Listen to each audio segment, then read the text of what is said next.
नमस्कार. स्वयंपाकघरातले काही नियम असतात बघा, पिढ्यानपिढ्या चालत आलेले. हो अगदी. त्यातलाच एक म्हणजे लोणच्याच्या बरणीत हात घालू नका हे वाक्य. आपल्यापैकी अनेकांनी नक्की ऐकलं असेल नाही का? हो हो नक्कीच. आई किंवा आजी हमखास सांगायच्या. बरोबर. पण मग प्रश्न येतो की हा फक्त एक जुना विचार आहे, सवय आहे, की यामागे काही ठोस कारण आहे, विज्ञान आहे? हाच तर मुद्दा आहे. अनेकदा ना आपण अशा गोष्टींना केवळ जुनी समजूत म्हणून किंवा कधी कधी अंधश्रद्धा म्हणून सोडून देतो. खरे. पण आज आपण जरा खोलवर जाऊया. बघूया की या परंपरेमागे काही शास्त्रीय तथ्य आहे का. आपल्याकडे जी माहिती आहे, म्हणजे जे आपण वाचले, त्या आधारे आपण याचं विश्लेषण करूया. उत्तम. सुरुवात इतिहासापासून करूया का? म्हणजे जुन्या काळी हे लोणचं टिकवणं इतकं महत्वाचं का होतं आणि हाताच्या वापराबाबत एवढी कडक शिस्त का होती? विचार करा ना, त्या काळात आजच्यासारखी फ्रिज किंवा फ्रीझरची सोय नव्हती. हो बरोबर. असणार त्या काळात. निश्चितच. आणि ही केवळ भीती नव्हती. मला वाटतं हे अनुभवातून आलेलं शहाणपण होतं. अच्छा. ओल्या किंवा न धुतलेल्या हाताने जर लोणच्याला स्पर्श केला तर हातावरचे जे डोळ्यांना न दिसणारे सूक्ष्मजंतू आहेत ते लोणच्यात सहज प्रवेश करू शकतात. आणि हे जंतू मग लोणच्याच्या नैसर्गिक प्रक्रियेत बाधा आणतात आणि ते खराब होऊ शकतं.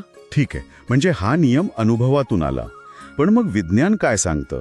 म्हणजे सायन्सच्या दृष्टिकोनातून काय घडतं आतमध्ये? आंबवण्याची प्रक्रिया आणि हाताचा स्पर्श यांचा नेमका काय संबंध? हो, इथेच खरी गंमत आहे. लोणचं म्हणजे काय आहे?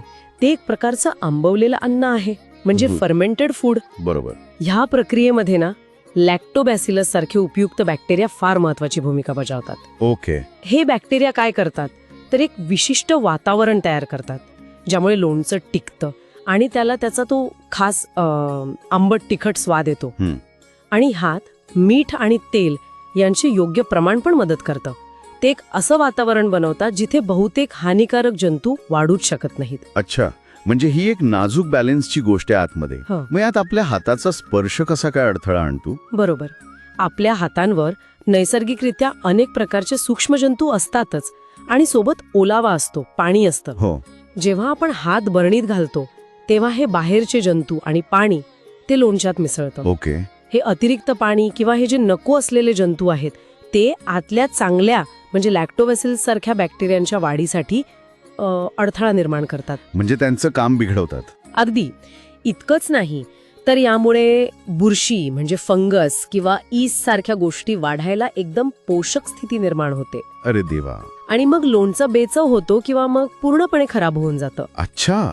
म्हणजे हा नियम फक्त वरवरच्या स्वच्छतेपुरता नाहीये, तर तो लोणच्याच्या आत जी सगळी सूक्ष्मजीव शास्त्रीय प्रक्रिया म्हणजे मायक्रोबायोलॉजिकल प्रोसेस चालू आहे तिच्या संरक्षणासाठी आहे. बरोबर. मग ही तर निव्वळ अंधश्रद्धा नाहीये, हे तर शुद्ध विज्ञान झालं की. अगदी तसंच.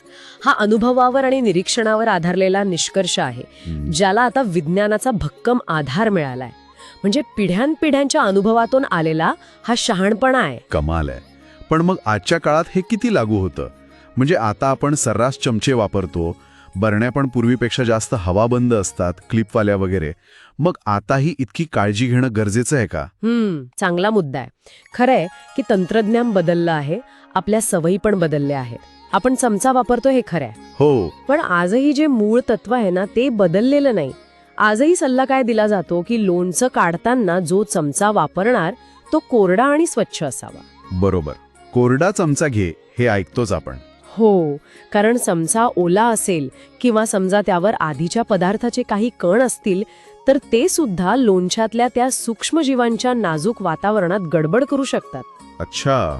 आणि हवाबंद झाकण असलं तरी आपण प्रत्येक वेळी बरणी उघडतो तेव्हा बाहेरच्या हवेचा, आर्द्रतेचा आणि आपल्या हाताळीचा परिणाम थोडाफार तरी होऊ शकतोच की. खरंय. म्हणजे आजही आजीच्या त्या सांगण्यामागे एक लॉजिक आहेच. तंत्रज्ञान कितीही पुढे गेलं तरी काही मूलभूत गोष्टी त्या बदलत नाहीत. अगदी बरोबर. स्वच्छ आणि कोरडा चमचा वापरणं हे त्याच जुन्या ज्ञानाचं, त्याच शहाणपणाचं एक आधुनिक रूप आहे असं म्हणायला हरकत नाही. तर थोडक्यात काय, आजच्या आपल्या या चर्चेचा निष्कर्ष असा की लोणच्याच्या बरणीत हात घालू नये हा नियम केवळ एका जुनाट समजुतीवर आधारलेला नाहीये. नाही, अजिबात नाही. तर लोणचं टिकवण्याची जी वैज्ञानिक प्रक्रिया आहे आणि स्वच्छतेची जी मूलभूत गरज आहे त्यावर तो आधारलेला आहे. हो, आणि तो लोणचं खराब होण्यापासून वाचवतो. एकदम बरोबर. आणि जाता जाता एक विचार मनात येतोय, बोला. आपल्या स्वयंपाकघरात अजून असे कित्येक तरी नियम किंवा परंपरा असतील नाही का, ज्या आपण वर्षानुवर्ष फक्त सवयीने पाळत आलो आहोत. नक्कीच असणार. कधी विचार केलाय की त्यापैकी आणखी किती गोष्टींमागे अशीच रंजक वैज्ञानिक कारणं दडलेली असू शकतील, ज्यांचा उलगडा होणं अजून बाकी आहे? आपण शोध घेऊ शकतो त्यांचा. हा विचार करण्यासारखा मुद्दा आहे खरंच. शोधायला हवं.